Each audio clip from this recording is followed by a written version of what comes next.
પાંડેસરામાંથી એસઓજીએ ઝડપી પાડેલ 1400 કિલો શંકાસ્પદ પનીરનો sample fail. SOG દ્વારા પાંડેસરા વિસ્તારમાંથી નકલી પનીરની ફેક્ટરી ઝડપી પાડી હતી। એસઓજી દ્વારા મનપાના આરોગ્ય અધિકારી સાથે રેડ કરી હતી। એક માસ અગાઉ 1401 કિલોનો જથ્થો સીઝ કર્યો હતો।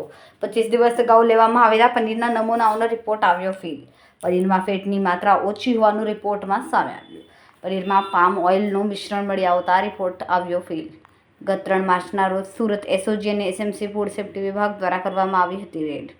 પાંડેસરા વિસ્તારના ભીડ ભંજન સોસાયટીમાં પનીરના ગોડાઉનમાં દરોડા પાડવામાં આવ્યા।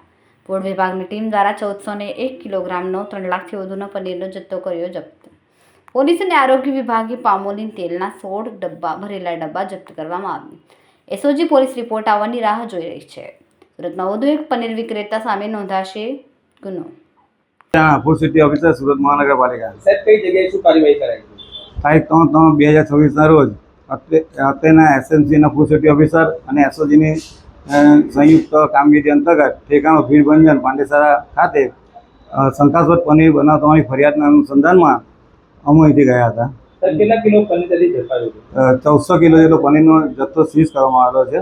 સાહેબ નમૂનો લીધા હતા અને રિપોર્ટ આવ્યો છે, શું આવ્યું છે રિપોર્ટ? જે પનીરનો નમૂનો લેવામાં આવેલો હતો તે પનીર સૌ સ્ટાન્ડર્ડ જાહેર હોય ત્યાં ફેટ એસએનએફ અને પ્રોટીનનું પ્રમાણ જે ધારધોરણ હોય એ નિયત માત્રામાં ન હોવાના કારણે સૌ સ્ટાન્ડર્ડ છે, જેથી એફએસએસઆઈ રૂલ્સ એન્ડ રેગ્યુલેશન મુજબ એની અંતર્ગત સંસ્થા અને ઇસમો વિરુદ્ધ કાર્યવાહી કરવામાં આવશે। Okay sir.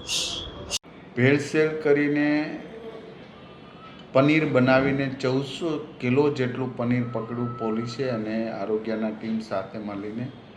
એ સબસ્ટાન્ડર્ડ નમૂનો સાબિત થયો છે, એટલે કે ભેળવેળ કરેલું પનીર બનાવેલું છે।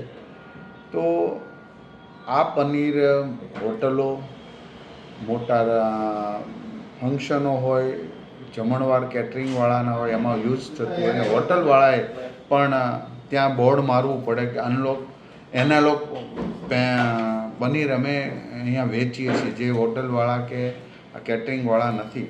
તો આ બાબતમાં અગાઉ પણ પરિપત્ર થઈ ચૂક્યો હતો અને પાછો અમે પરિપત્ર અમલીકરણ વધુમાં વધુ થાય એવો ડ્રાઈવ પણ અમે અભિયાન ચલાવીશું આરોગ્ય વિભાગ દ્વારા, અને લોકોએ પણ સહયોગ આપીને જાગૃતતાથી હોટલવાળા પાસે માંગવું જોઈએ કે તમે એનાલોગ પનીર આપો છો કે શુદ્ધ પનીર આપો છો।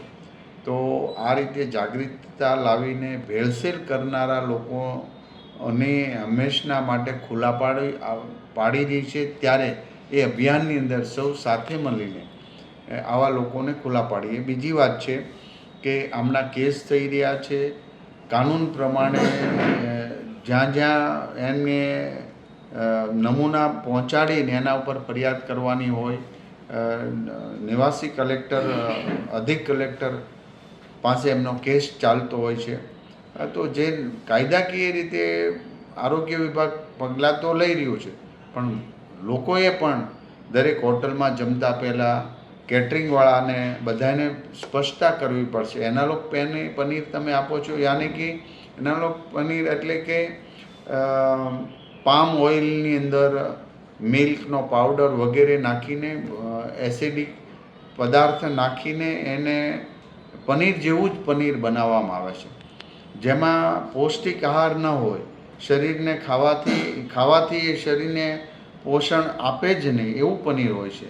તો આ પનીર હાનિકારક પણ હોય છે।